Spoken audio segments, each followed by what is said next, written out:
You want to say something, Mase? Tell us why you didn't go. Mase, why you didn't go to the party? Mase, why you didn't go to the party? I just want to go home. I just want to be home. What do you do if you're a security crying behind the car? Damn. I just want my blanket. I just want your blanket. We gotta get out of here. I done seen too much. This can't tell me nothing. That's why when be talking tough, I said, man, just save it. I done seen all that. Nigga said he wanna just go home. Oh, and be this blanket. You're like, what? But he there for security. You're never gonna be in this position. I just want to go home and I just want to be under my blanket. Crazy. Oh, we gotta get out of here. God, you get me out of here. I'm never fooling with these niggas. The night everything cracked open still echoes like a bad dream, and the energy around it has never cooled off. The streets remember the panic, the confusion, the raw fear pouring out of grown men who suddenly realized how real danger can get when lights flash and engines stall. Voices shook, nerves snapped, and survival kicked in fast, with people just wanting to disappear under a blanket and make it home alive. That kind of fear doesn't come from nowhere, and it doesn't fade with time either. It sticks, it stains, and it changes how stories get told years later. I'm trying to picture your facial reaction to I just want to go home. Yeah. Oh, shit. Yeah. If my security holding me down in Cali and somebody, the #1 rapper in the world get killed, you're telling you, I just need to want to go home. And the second top artist in the world, which is Mase, about to be #1. Nigga said, that's what I'm saying. I wonder his face, because I'm like, if y'all let me do that to Big, I don't stand a chance. What went down that night wasn't just chaos, it was pressure building from every direction, and everybody felt it. Security wasn't playing hero, artists weren't feeling brave, and the mood was straight survival mode. When things pop off that fast, there's no script, no movie-style reactions, just instinct and shock colliding at once. The streets don't care about fame or charts, and that lesson hit hard. The fallout didn't end when the cars drove away either. Years later, laughter on a podcast reopened wounds that never healed, turning old pain into fresh fuel for tension. Jokes landed wrong, real wrong, and suddenly the past wasn't the past anymore. Going viral came at a cost, and once names got dragged back into the spotlight, nobody was staying quiet. Respect, blame, fear, and pride all crashed together, and the energy shifted fast. This wasn't about humor anymore. It was about survival stories being mocked. And that crossed the line. Once that line gets crossed, the response is never gentle. And this situation proved exactly that. Because Mase want to laugh and lie about the situation, let's get into it, bro. I want to get into this. Prior to the Peterson Museum, Mase and Stevie J went to a celebrity basketball game. They let the dudes, I don't know if it was the dudes from the Dog Pound, it was the dudes that was Crips.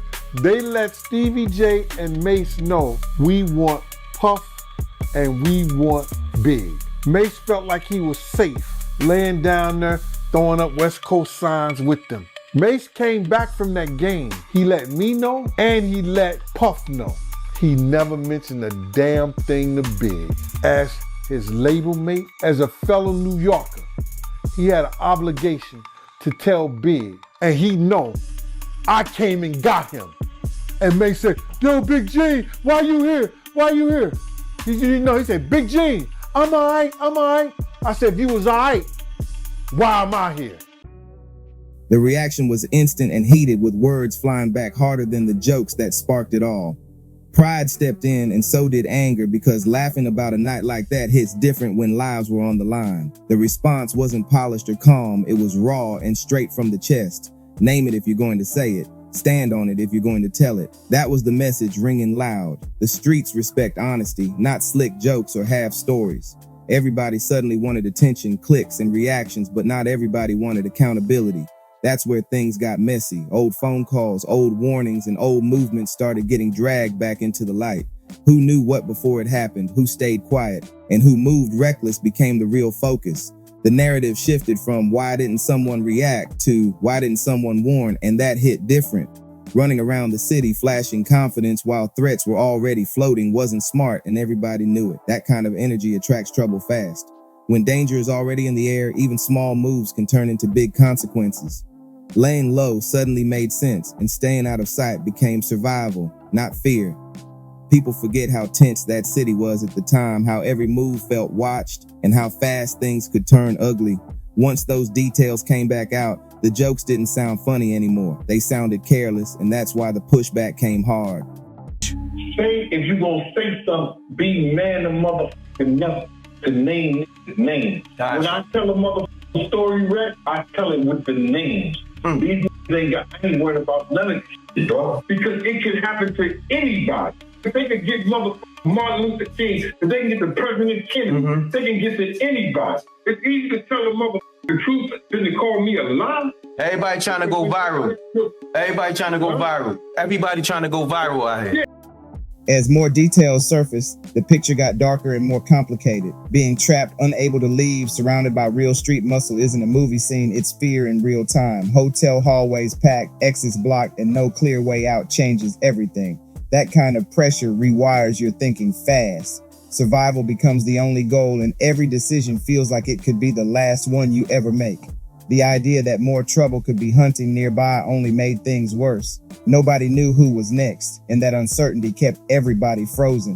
When law enforcement has to step in just to get someone out safely, that says a lot about how wild the situation really was. This wasn't paranoia. It was the reality of that moment. The aftermath left people pointing fingers, replaying every move, every choice, and every silence. Could things have gone different if warnings were shared sooner? Could recklessness have been avoided? Those questions don't fade with time, they just get louder. Once theories started connecting behavior earlier that night to what happened later, the blame game heated up again. Youth, ego, and flashy moves collided with real street consequences, and the result was tragic. The streets don't care how young or famous you are, and that lesson came with permanent scars. Every retelling adds another layer, but none of them erase the loss. If you want to say something, Mase, tell us why you didn't go. Mase, why you didn't go to the party? Mase, why you didn't go to the party? Because I was in a hotel with Brandy. Why you didn't go? Brandy told you, you told me that Brandy told you, let's go to the party. Why you didn't go to the party? I didn't go to the party because all y'all seem like snakes. And I'm not going to be So Mase, who told you? Mase, didn't I tell you? Listen to him, Mase. Did I tell? Let's keep it 100. When you was riding around. Let me answer. Go ahead. Let me answer the question. You guys was the security. If somebody shot the biggest rapper in the world, why y'all didn't shoot back? Y'all had guns? Mase, let me ask you something. I'm gonna get to that. Mase, one question. When you was riding around Cali with Stevie J, didn't I pull you to the side and say, what the f is you doing in a drop top Benz riding around with Stevie J around Cali? Did I say that to you? Mase? That's some I was actually in a hotel with a young lady. And when you heard this information, what was your next actions? My next actions? After what? When you heard Biggie died, did you stay in your hotel room? Did you leave out? Did you want to go back to New York? I actually was trapped in a hotel. Now I want to ask the question. What do you mean trapped? It was about probably like 70 or so bloods in the hallway. I couldn't even leave my room. How'd you get out? One of the guys. Why would it be 70 bloods in your hallway after Biggie Smalls died? Actually, after Big got killed, they was probably looking for more bad boy artists. And I couldn't even leave the room till Gene Deal, the officer had to come get me. The argument about reactions in the moment keeps coming back, but the reality of those seconds matters. Cars were already moving, shots came fast, and chaos took over instantly. There was no clean angle, no clear target, and no movie-style turnaround. When panic hits, everything moves at once, and expecting perfect decisions ignores how real danger works. Screaming at drivers, ducking heads, and trying to escape isn't cowardice, it's instinct. The idea that someone could calmly respond ignores the facts of speed, distance, and shock. Conversations after the fact don't change what happened in those seconds, but they do expose who knew what beforehand. That's where the tension really lives. Shifting attention away from warnings not given only raises more questions. If information was shared with some but not all, that silence weighs heavy. Loyalty, responsibility, and communication became the real issues under all the noise. Everyone involved remembers that night clearly, and those memories don't line up the same way. That's why the story still feels unfinished. Every explanation sparks another reaction, and every reaction keeps the fire burning. This isn't about glorifying anything. It's about understanding how fast bad decisions and bad luck can collide. Once that collision happens, there's no rewind, only consequences. But you got people like Mase, Stevie J, they running around with drop top Benzes and shit like that. You understand? People moving and they being seen. But you gotta understand, they was young kids, they young, dumb, full of cum. And go back to that old Southern saying, they don't believe fat meat's greasy, brother. You understand what I'm saying? If you know what I mean? They don't think this can happen. You know, you got cats out here that's gonna tear your head down to the white meat. And if you rolling like that, you'll find out. So even if they can't get you that night, they'll go back to the block. Yo, man, I was trying to get them out there rolling like they don't give a f. They was agitating those cats out there. Do you understand what I'm saying? They was agitating those cats out there. And then with the fact that Pac dead, Jake dead, all this other bullshit is going down, come on, man. It was reckless. It was that I don't give a f attitude. And it came out, bro. Do you understand that? They showed their ass. So who did Cali do? What did Cali do? They took the biggest thing that was back in New York, the Notorious B.I.G. Big paid for all that shit that them was doing, going to the parties and all like that. So he was trying to divert that whole conversation and make it seem like, so Gene, why you didn't shoot? Listen to me. It wasn't because Big wasn't my principal. And he knew the fact that we had blew the light and we was halfway down the block, crossed the light, and then when the first shot went off, our driver took straight off. I'm screaming at our driver because he was told that somebody was pointing a gun at Big and them. He should have just threw the car in reverse. He knew the whole story, my man, because me and him had a conversation on the phone. He the one told me, well, I was in the room with Brandy and Brandy was trying to get me out the room to come to the party. So I felt that was kind of weird. So she said Brandy was calling me trying to get me out the room to come to the party. Well, you was in the room with Brandy. How's she calling you to try to get you out the room to come to the party? You know what I'm saying? This was going through my mind. But Mase knew the whole situation. Mase knew that it's no way possible that I was able, being sideways in the car, because Puff, when I got in the car, Puff had put his seat back. Now I'm sideways in the car like this, and I'm cussing him out like, yo, man, what the f is you doing? Why you got your seat back like this? We hear the shot, bow. Puff put his head down. I go to open the door. Kenny flies, going straight. So he knew the whole story. What I supposed to do? Put my gun out the window and just start shooting like this? When the car had already turned the corner, it came out of parking space. So he knew the story, bruh. He was trying to just divert the attention of, well, why security?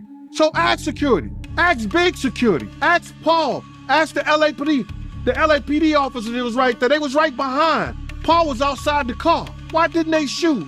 Why when we turn back around and come down the street, that they way down the block, they coming back when we get back to the car.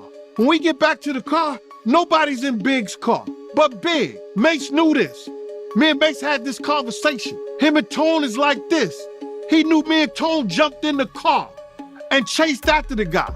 We couldn't catch him. He wanted to divert the attention from himself because why didn't you tell Big that these dudes was trying to get at you, bruh? You had that conversation with with Puff. But you ain't had that conversation with Big. Big was your label mate. So people come on to him, why you ain't shoot? Listen to me, bro. At that time, I was young, dumb, and full of cum. Anybody who really knows me know that they ain't gotta worry about nothing if it comes to the point where gunplay has to be a part of my security. I'm not gonna hesitate, because I never bodyguard anybody that I wasn't willing to lay down my life for. Decades later, the story still refuses to rest because too many emotions are tied to it. Pain, guilt, anger, and unanswered questions keep pulling it back into the spotlight. Every time someone laughs, speaks, or slips up, the tension flares again. The truth sits buried under ego clashes and half-told stories, and that makes everything heavier. What remains clear is that reckless energy, silence, and street pressure formed a deadly mix that night. No single moment stands alone, and no single voice holds the whole picture. That's why the debate keeps spinning and why reaction stays so strong. The streets remember everything, even when people try to rewrite the past. Respect still matters, and so does accountability. This saga keeps unfolding because the loss was real and the impact never faded. If you want to stay locked in on stories like this, make sure to like the video, subscribe, and keep following along, because this conversation isn't slowing down anytime soon.